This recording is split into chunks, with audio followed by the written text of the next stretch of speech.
Hello engineers, welcome back to my channel. Stay at home, stay safe and stay safe to others. Utilize your time properly during this lockdown.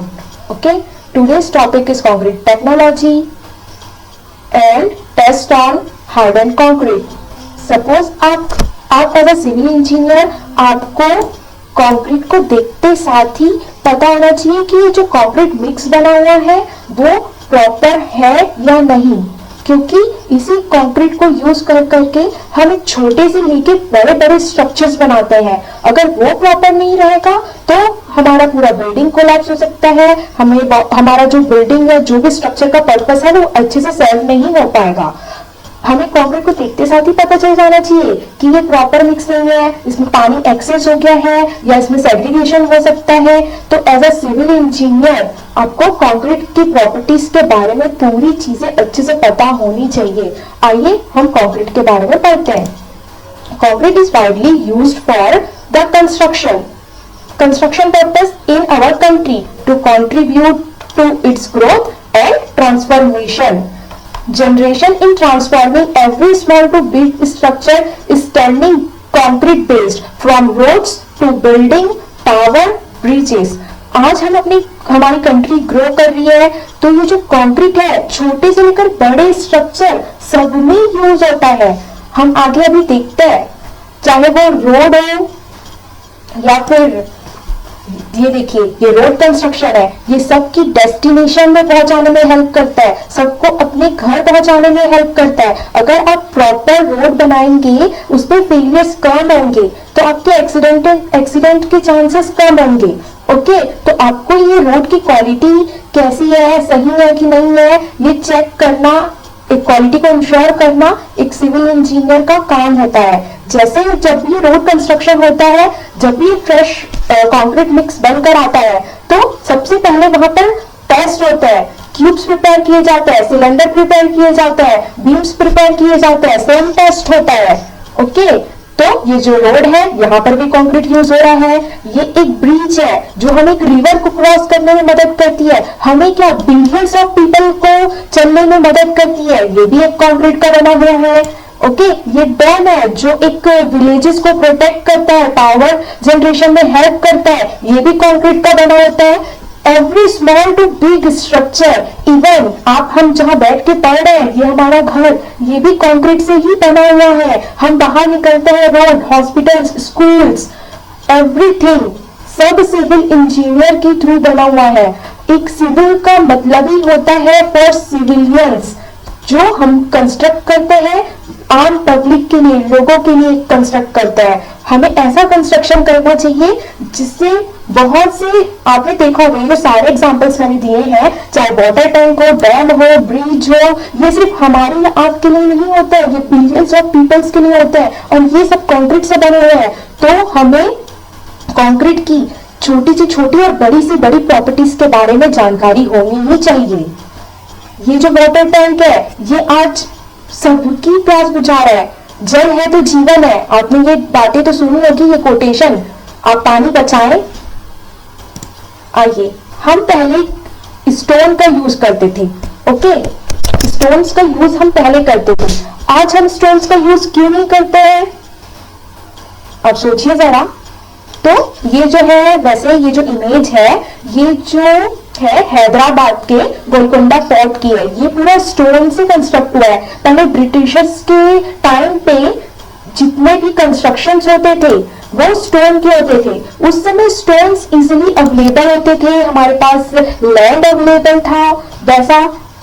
Okay, but today's हमें कम समय में अच्छी strength और easily construction होने के लिए आज concrete role में आया है।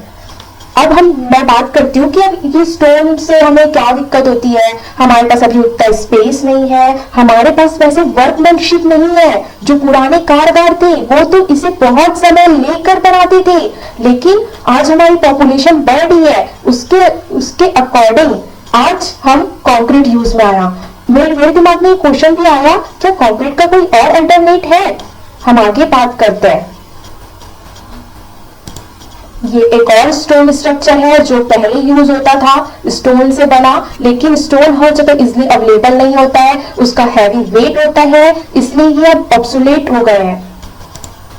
ओके, तो कंक्रीट टेक्नोलॉजी क्या है कि हमें कंक्रीट की स्टडी करना है और उसकी स्ट्रेंथ और ड्यूरेबिलिटी को भी देखना है, उसकी स्ट्रेंथ और ड्यूरेबिलिटी की भी स्टडी करना है। तो ये है कंक्रीट। कंक्रीट में होता है aggregate, fine aggregate, cement, water and mixture.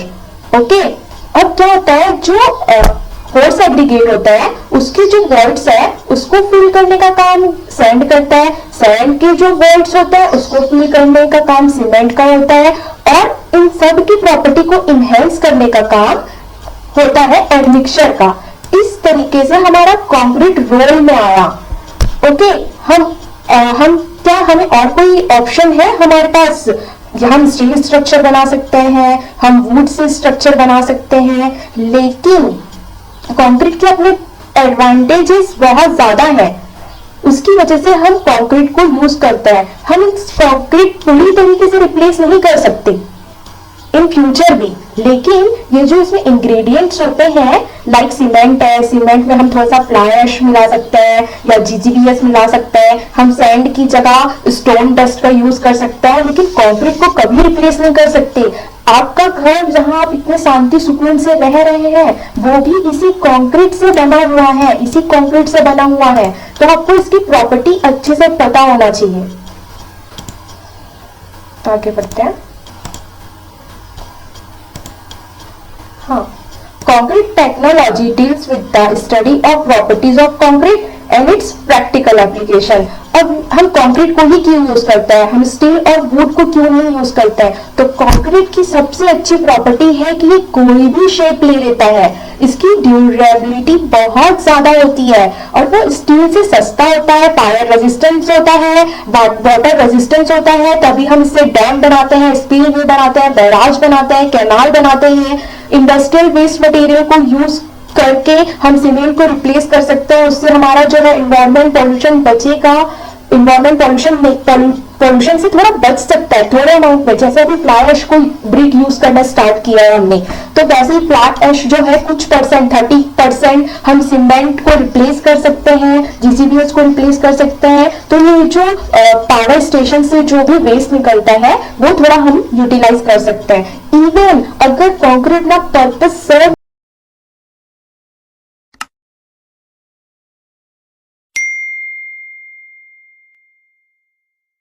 कर देता है, वो डिसमेंटल हो जाता है सपोज, तो भी हम उसे लैंड फिलिंग के लिए यूज कर सकते हैं। ओवरऑल कंक्रीट जो है वो हमारे इन्वायरमेंट के लिए बहुत ज्यादा ही अच्छा है, उससे कोई हमें इन्वायरमेंट को नुकसान नहीं पहुंचता है। ओके, आपने देखा ही होगा जब हम प्लिंथ लेवल में आते हैं और हमें वहां पर जब वहां प्लिंथ के अंदर जो प्लिंथ लेवल में पहुंचते हैं वहां पर जो गड्ढा होता है उसे हमें जनरली फिल करना होता है, तो हम उसी डिसमेंटल मटेरियल को अंदर फिल करते हैं, ब्रिक्स, कंक्रीट के कुछ डिसमेंटल्ड मटेरियल्स लाइक, फिर उसके ऊपर मूरूम फिल की जाती है, फिर उसके ऊपर फ्लोरिंग की जाती है। ओके, क्यूब है जिसपे जब हम ये टेस्ट करते हैं तो इस पे जब लोड इंक्रीज करते जाते हैं हम, तो ये जो यहाँ पर दो कांटे होते हैं, ये एक रेड कांटा होता है, ब्लैक कांटा होता है, ये दोनों ऊपर जाता है। जब कंक्रीट फेल हो जाता है तो रेड वाला वहीं पे रुक जाता है और ब्लैक वाला वापस से अपनी पोजीशन में आता है, फिर हम लोड को रिलीज कर देते हैं। इस तरीके से ये कंप्रेसिव स्ट्रेस टेस्ट जो परफॉर्म करते हैं हम, ओके, कि वो कितना लोड ले सकता है। फिर ये है स्प्लिट टेंसाइल स्ट्रेंथ टेस्ट, इसमें सिलेंडर को हम अलोंग द डायमीटर रखते हैं, इस तरीके से ये स्प्लिट होता है। ओके, अब हम इसे मतलब वर्टिकल पोजीशन में इसलिए रखते हैं, उसे हम कंप्रेसिव स्ट्रेंथ टेस्ट के लिए यूज करें। अगर हम वैसे टेंसाइल स्ट्रेस टेस्ट करते हैं तो स्ट्रेस कॉन्सेंट्रेशन होता है बॉटम में, तो बॉटम में तो उतनी अच्छी से हमें टेंसाइल टेस्ट की जानकारी नहीं मिल पाती है, इस वजह से इसी सिलेंडर को हम along the diameter horizontal position में यूज करते हैं। यहाँ पर से स्ट्रेस कंप्रेसिव स्ट्रेंथ निकालने के लिए तो इस सिलेंडर को ऐसे ही रखा जाता है, लेकिन जब हम टेंसाइल टेस्ट निकालते हैं तो इस सिलेंडर को हॉरिजॉन्टल रखा जाता है।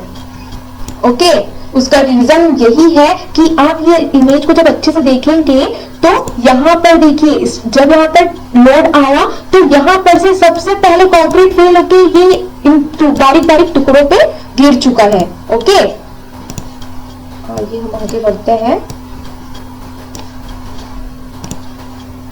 ये था कंप्रेसिव स्ट्रेंथ, ये स्प्लिट टेंसाइल स्ट्रेंथ। ये फॉर्मूला है स्प्लिट टेंसाइल स्ट्रेंथ निकालने का।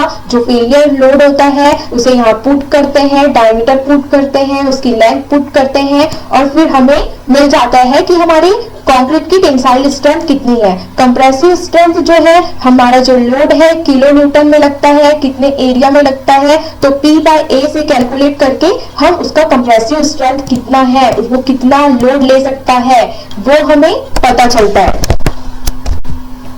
ओके, ये है फ्लेक्सुरल स्ट्रेंथ टेस्ट।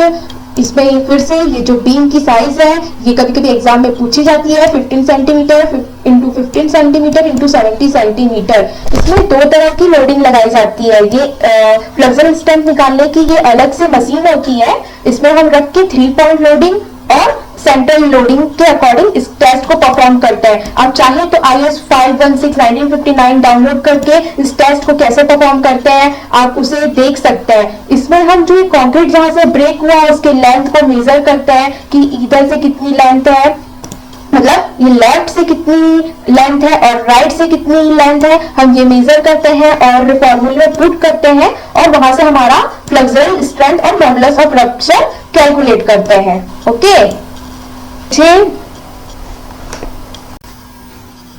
हम आगे अभी क्वेश्चन से डिस्कशन करते हैं।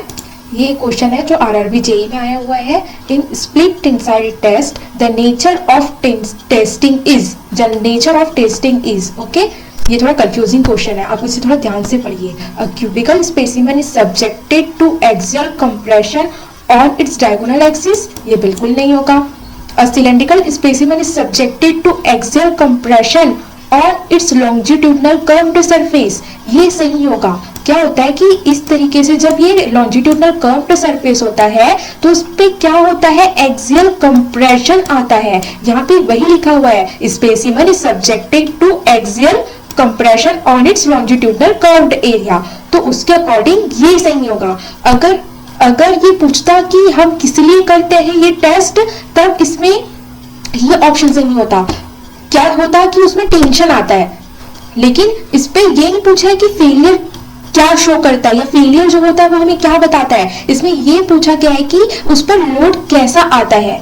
ओके, तो इस वजह से इस क्वेश्चन पे ऑब्जेक्शन हुआ था। हम जब भी स्प्लिट टेंसाइल टेस्ट पढ़ते हैं हमें पता होता है कि वो टेंशन के लिए होता है, तो हम ये ऑप्शन पढ़ते हैं cylindrical specimen is subjected to axial tension on its longitudinal curved surface, और हम इसे टिक करके आ जाते हैं। लेकिन ये रॉन्ग होगा। इसमें आप इस क्वेश्चन को ध्यान से पढ़िए। मैं चलो ठीक है आपको डी ऑप्शन ही पढ़ के बता देती हूँ कि subjected to cylindrical specimen is subjected to axial tension नहीं हो आता, कंप्रेशन लोड है। और जो कंक्रीट फेल होता है, सिलेंडर जो फेल होता है, स्प्लिट होता है, वो किसकी वजह से होता है, उस पर आता है यहाँ पर टेंशन। ओके, तो उसके अकॉर्डिंग ये ऑप्शन हमारा बी जो है वो सही है। उस पर टेंशन एक्सियल कंप्रेशन आता है और वो टेंशन से फेल होता है। ठीक है, concrete cubes are prepared, cured, tested according to Indian standard code. तो इंडियन स्टैंडर्ड कोड IS 516 जो दिया हुआ है उसके अकॉर्डिंग उस पर पूरा प्रोसीजर दिया हुआ है कि हमें कैसे टेस्टिंग करनी चाहिए। तो आप इसे चाहे तो डाउनलोड करके देख सकते हैं। ओके, फिर यहाँ पर एक और क्वेश्चन है कि क्यूब का स्ट्रेंथ निकालते हैं, सिलेंड्रिकल स्ट्रेंथ निकालते हैं, split tensile strength, modulus of rupture, increasing order of their strength. तो क्यूब की स्ट्रेंथ ज्यादा होती है, फिर सिलेंडर की स्ट्रेंथ होती है, फिर उससे कम जो है स्प्लिट टेंसाइल स्ट्रेंथ होता है, उससे कम मॉडुलस ऑफ रप्चर होता है। तो इसका आंसर होगा DCBA।